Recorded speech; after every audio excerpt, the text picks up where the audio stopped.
Hands up in the air. Ahoo! Big smiles despite the rain for the official skipper's photograph of the 15th edition of the Transat Jacques Vabre. Famous sailors alongside faces who may well be famous by the end of the race. Martinique, the ultimate goal for the competing sailors. For the first time, the Caribbean island will host the race finish. The route is that taken by the French emissary Gabriel Leclio 300 years ago.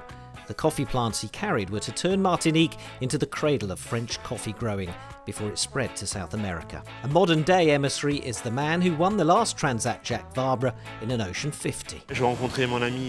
My great friend Damien Longvie was talking to me about getting races to come to Martinique, and I said, just stop right there. There's only one race we must get to Martinique, and that's the Transat Jacques Vabre. I met the organisers, and voila, here we go. Allons-y. Someone else who said here we go is Martinican skipper Eric Barret. Le souhait pour moi à l'arrivée. My hope is that when we arrive, the people have taken the race to their hearts. We hope to be welcomed with open hearts because we're both Martinican. Parce qu'on est les deux Martiniquais finalement. The pair will spend between 21 and 25 days at sea. Ahead of the battle on the water came the battle on devices, with all skippers fighting it out in an e-sailing challenge. It's not quite sailing, but I played it during lockdown, and thank goodness for that. Once the virtual regatta begins for real, it'll be streamed live with commentary every day on the race's YouTube channel.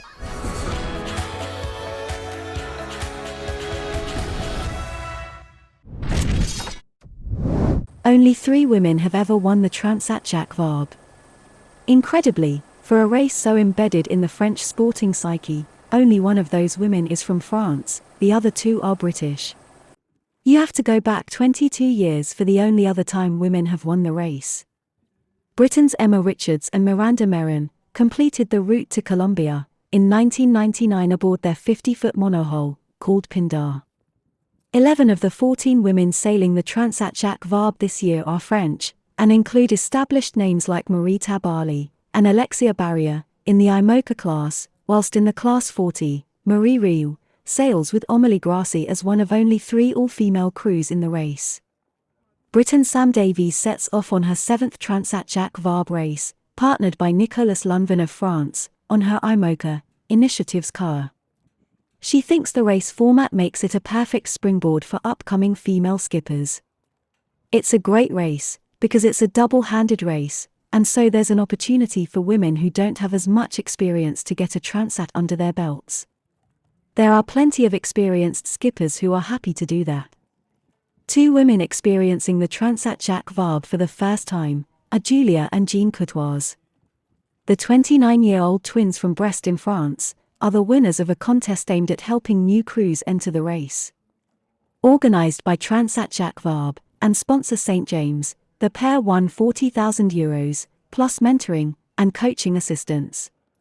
At the other end of the age scale, but also experiencing the race for the first time, is Canadian Melody Schaefer. The 53-year-old took up offshore sailing 3 years ago when her children left home. She'll be sailing in a Class 40 with fellow race rookie Ryan Barkey.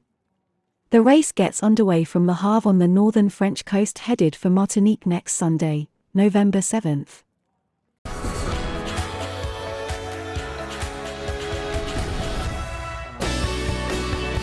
A national holiday in France and a chance for the crowds to explore the Transat Jacques Vabre race village.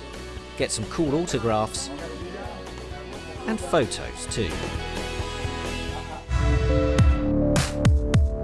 From the white stuff to white caps, let's meet the skiers who swap powder for water. Aurélien Ducrot is world freeride champion and starts his 4th Transat Jacques Vabre with a serious chance of victory. At first I didn't really know what I was getting into. It was a very different environment, but thanks to my experience in the mountains, I could understand it.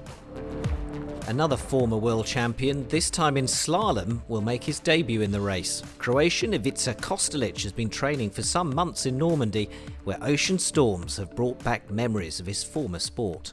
It's the same feeling like when you are on the start of the Kitzbühel, and it's super steep, super icy. It's not for humans, but you not only need to go down there, you need to go as fast as you can. Snowboarders are also getting in on the act. Double world champion Mathieu Crepel was looking for a boat so he could enter the race. Along came Stan Touré, who asked him to jump on board for the race. With this sort of thing, I generally say yes and only think about it afterwards. This time, after agreeing, I thought, oh, maybe I should have asked some stuff first. It's a small step, it seems, swapping snowflakes for waves. Meanwhile, the men and women in red, who officiate the race, have finished their safety equipment checks. All 79 race boats have been checked.